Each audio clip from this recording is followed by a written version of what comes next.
If you want to save the children, you should consider supporting the Defund the Police movement. Don't be narrow-minded, let me explain.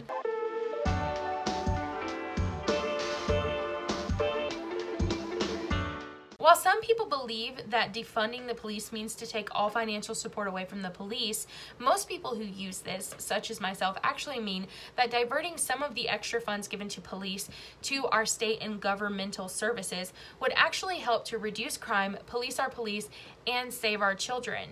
But how? Well, according to childhelp.org, 6.6 million children are reported to their state CPS every year, but only half of those get an initial investigation. In many cases, the inability for a social worker to look into a case has to do with either caseload or the fact that they don't have enough money to hire more social workers to handle the sheer volume of cases that come across their desk. As a means of example, my home state of North Carolina set aside $2.8 billion last year in 2019 for public safety, but only set aside $204 million for health and human services, which funds much more than child protective services. For the rest of this video, I focus more on social workers and specific cases that show that social workers are overworked.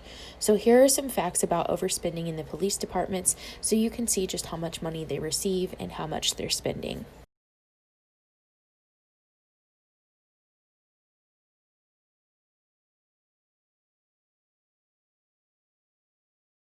According to socialworkers.org, the average caseload of the American social worker is between 24 and 31 cases. But the Child Welfare League of America suggests that these caseloads should not surpass 12 to 15 per worker. So on average, our social workers are juggling double the amount of cases that they could normally handle.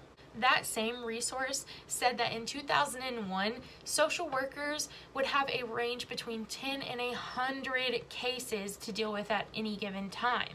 Can you imagine?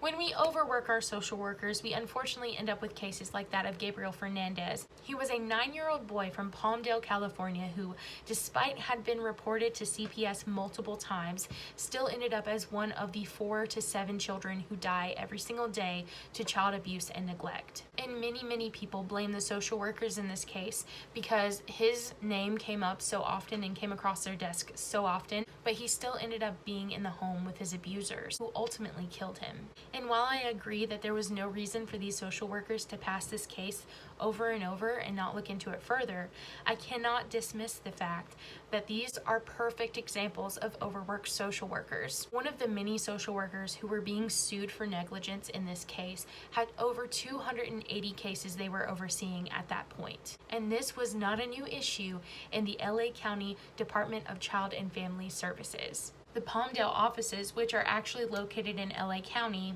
had social workers handling an average of 30 to 34 cases at a time. A year prior to Gabriel's death, a group of social workers filed a group grievance in general character against the LA County DCFS. They filed this to demand that the caseload limit be addressed immediately. A few months later, a neutral arbitrator actually found that the DCFS in LA County was consistently violating workload limits with their social workers. If you don't want to take it from me, take it from Kim Young, who had, at the time of making the statement, been working for the Palmdale DCFS for 14 years. She said, quote, "For every new social worker who comes into DCFS, an alarming number quit within the first few months, and others go on leave due to the insurmountable pressure of a child safety crisis that the DCFS leadership has yet to fully address."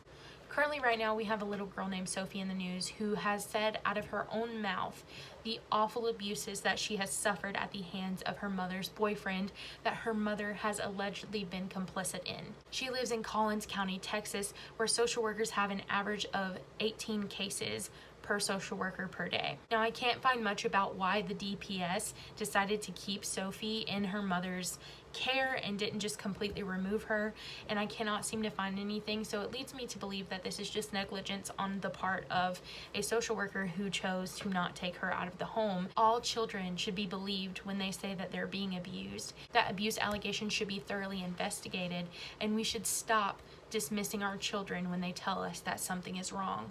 If our country and our states would demand that budgets are distributed more fairly so that social workers can be adequately funded, we could help save our children. Now, every state budget is different, but I want to leave you with this. Our 2021 national budget calls for more than $700 billion for the Department of Defense. Our education budget requests $66 billion, and our Department of Health and Human Services requests $94 billion. The best defense is a good offense. If we stopped focusing and funding heavily the solution to a problem, and we actually face the problem head on by adequately funding our schools and adequately funding our social workers, we could save our children and they could grow up in a world where they are the brightest and best citizens.